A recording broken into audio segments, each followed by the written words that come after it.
na. Oh. Ang aking Coast Guard. Thank you. Mura-mura. Talagang 100. Sino nanalo nung isa? Taga-palengke po. Palengke. Alaga yung naman. Muslo or talakitok in 3 ways or sutukil.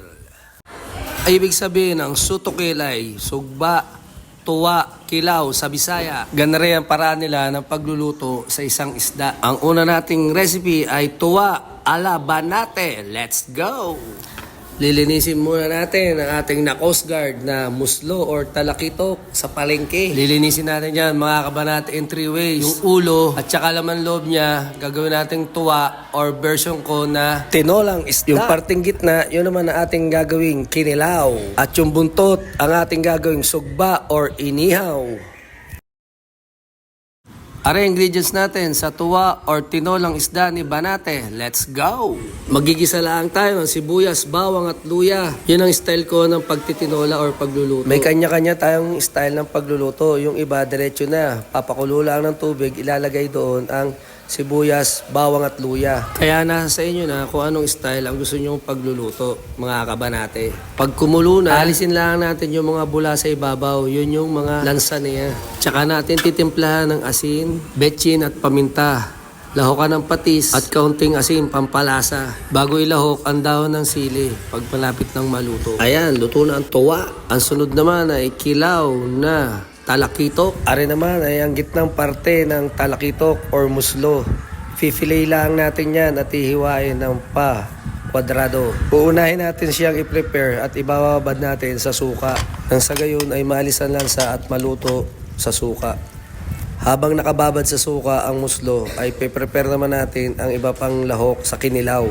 Pipino, 2 klase ng sibuyas. Sibuyas na pula para sa spiciness niya. Sibuyas na puti naman ay para sa sweetness niya. Oh, so sweet.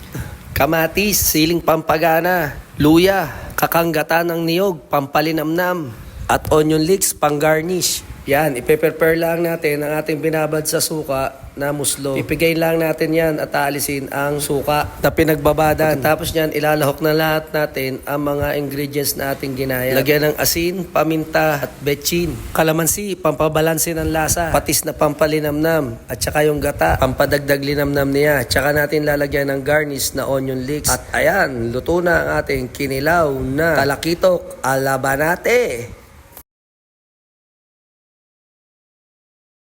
At are naman ang sugba na talakitok for the boys na are. May bisita po ako. Magaling pa yung wala.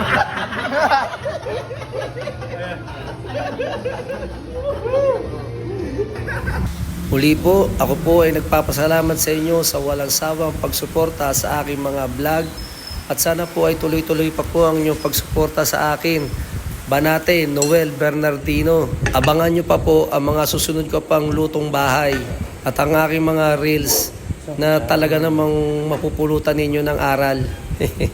Banate, medyo pausa ko ngayon. Mga kabanate, get well soon sa akin. So, ingat, God bless, Banate!